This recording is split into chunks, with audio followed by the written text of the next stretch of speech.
Well, it's a pleasure to be with you here this morning. You've heard a few things about me. The two most significant things are I'm a judgment-deserving sinner, saved by the loving kindness and tender mercy of God in Jesus Christ. And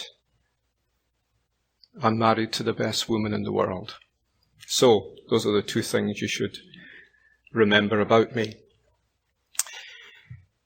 I hope my accent isn't unduly off-putting. I was saying to the men yesterday that a few years back I was preaching near Seattle, and a little boy turned to his mother and said, "Mummy, is that man from China?"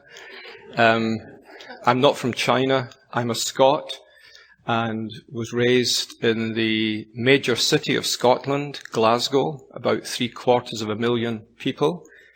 Between Glasgow and Edinburgh, 45 miles apart in the central lowlands of Scotland, you have approximately over 1/3 of the population of Scotland. I was raised in the east end of the city, in an area of the city that had no private housing. Everyone lived in social housing. I didn't know anyone that owned a house till I went to university. My background was very working class. My father was a left-wing trade union official. I looked forward to the day when the Labour Party would be elected to power and sweep out these conservatives who were bringing ruination to the nation. I was an ignorant little boy at the time. But my background was relatively happy. My mother was a lapsed Roman Catholic. She had married outside the Roman faith, and in those days, that was something that you just did not do. And so she was effectively excommunicated from the Roman Church. But she remained at heart a Roman Catholic, and her family were devout Irish Roman Catholics. They were lovely. They were very, very poor. But I always enjoyed, I remember visiting them as a little boy. My father's family were just Protestant pagans. My parents were never in church. I didn't really know anyone apart from my Roman Catholic relatives who went to church. My father's family were quite a rumbustious family. They had a lot of dealings with the law. Negatively, not positively. But my background was fairly uneventful. I was very, very close to my mother, especially. I was raised in this large social housing area, went to the local public school. I suppose I was the bright little boy in the class. We had 42 children, I remember. And they were arranged, you couldn't do this today, this would be seen to be demeaning, but every week we had a test, and if you were first, you were in the top left-hand corner, and then you could work your way down the 42 to Fred Craddock, who was always 42nd. So between Fred Craddock and Ian Hamilton, there was a gulf that no man could cross. But I had a primary teacher in the school who was from the north of Scotland. I don't think he was a Christian. He may have become one, but I don't think he was one. But he had a very high view of education. And my parents couldn't afford to send me to a private school. That was just unthinkable. And my father, being a socialist in principle, wouldn't do it anyway. But my primary school teacher found a way to get me to a better school. So my secondary schooling was not in the east end of the city, which was very working class, rough and ready, but friendly. I was transplanted. Every day I would travel across the city to the west end. And in the Lord's goodness, that's where 5 years later I came to faith. But during those years, you look back, and I, of course, had no understanding of this at the time. The Lord wonderfully used his common grace to preserve me and keep me. I was very close to my mother and would have done anything for her. And the thought of upsetting my mother would be deeply, deeply troubling to me. Even as a little boy, I knew I didn't want to make my mother unhappy. I must have been the only boy in the East End of Glasgow who didn't use slang and who didn't swear, because my mother wouldn't have liked that. That was very unusual. And in the Lord's goodness, I was not picked upon or bullied because I was quite good at sport. So I was always in the school football team.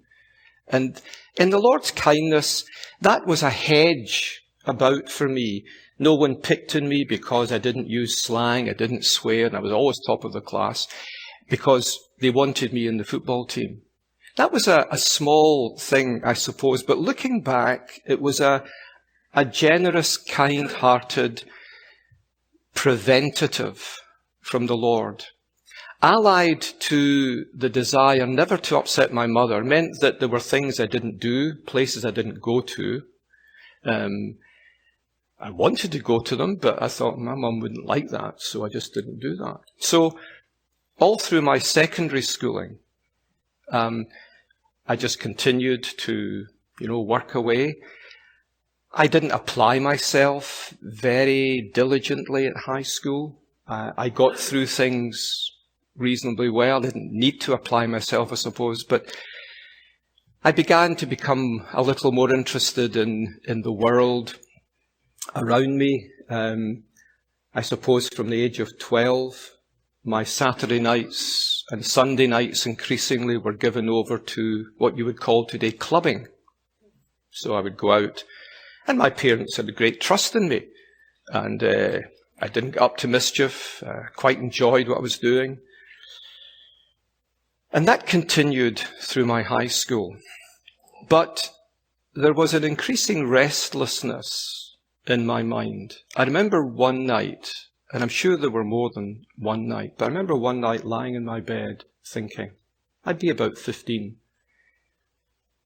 Is this all there is to life? Is life an endless cycle of Monday to Friday, waiting for a weekend to arrive? Surely there must be more to life than that. I began to have contact with a boy in my school who was a year ahead of me. We were very, very different. We were very, very different. I was in the academic stream. He really wasn't. I was very sporty. He wasn't. I was into girls. He wasn't too fussed. We were poles apart. And at first, when I got to know him a little, he was a year ahead of me. I just thought he was odd. He was odd. But then I realized, he's not odd, he's just different. And then I began to think, why is he the way he is? I didn't know anyone who went to church, I don't think. We didn't possess a Bible. I had no knowledge of the Bible, really. I believed that there was a God. I didn't cross my mind to question that. The interesting thing is that years later, I met this fellow through whom I came to faith, and I'll tell you about that in a moment. And I said to him, isn't it remarkable, Albert, that it wasn't anything you said that brought me to Jesus Christ. It was the way you lived. In fact, I don't remember you ever speaking to me about Jesus. And he looked at me. He said, I was always speaking to you about Jesus. And I'm sure he was, but it didn't register with me. It went in that ear and out the other. What did register with me was there was something about his life that I didn't have, and I didn't know what it was. I bumped into him late one Saturday night. He'd been at a gospel something, and I'd been out in the town with a friend. It would be about 10:30 in the main thoroughfare of Glasgow on a Saturday night, thronging with people. And we chatted, and he said, why don't you come tomorrow to the Bible class, the young people's Bible class in the afternoon? And I said, well, yeah, okay.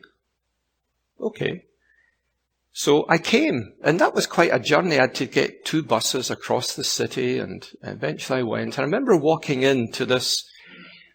It was a Baptist church. It was dispensational, Schofield. I didn't know any of those words. Those words Baptist didn't make any sense to me. It was a church. It was a church. And I remember walking in and looking round.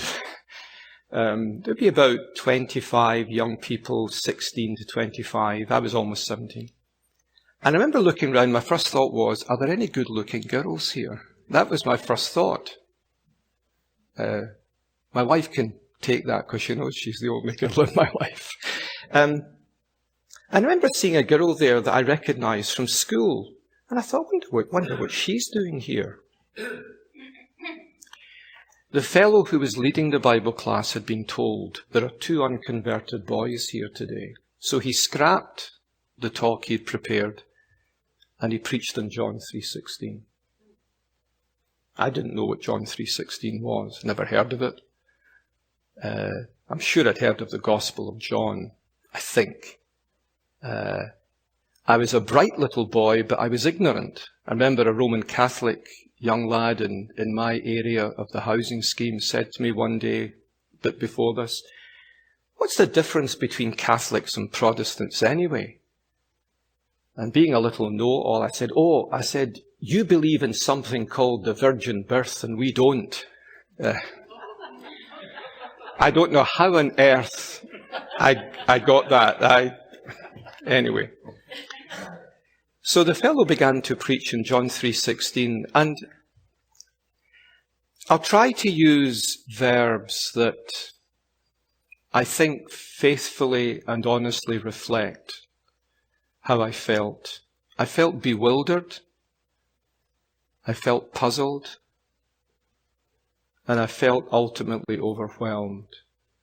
I was bewildered by hearing that God loved me. And that didn't make sense to me because you love people who love you, or you love people who like you, or you love people who are attractive and personable. And I began thinking, why would God love me? That doesn't make sense. And as I'm puzzling that, he then said, and Jesus Christ died on the cross. And he explained it very simply. Jesus Christ was given by God to take the judgment that my sin against God deserved. And that literally, did I shake? I knew I was almost crying. And when you're almost 17 and there are girls present, you don't do that. You just don't do that. But I found it hard to make sense. I could parse all the words in the sentence, but I couldn't make sense of the sentence. I knew the syntax, but the meaning eluded me. And I just sat there. I'm going back over 40 years, but I remember sitting just not knowing quite what to think. He finished preaching. He spoke for about 40 minutes. The Bible class ended. And being a polite little boy, I went over and said, I just wanted to thank you for your talk. And he looked at me and he could see I was a little distressed. And he said, would you like me to talk more with you? And I just said, yes, I would. And we just went into a little back room and he just very simply explained what the gospel of Jesus Christ was. I don't recollect ever hearing that before. Now, my friend Albert, whom I trust, I'm sure he told me that, but my ears had not been opened. I didn't know that salvation was by grace before it was by faith. And he just said, do you want to be a Christian? I simply said yes. And he prayed and he looked and said, now you pray. Pray? But I did. And I was never the same again.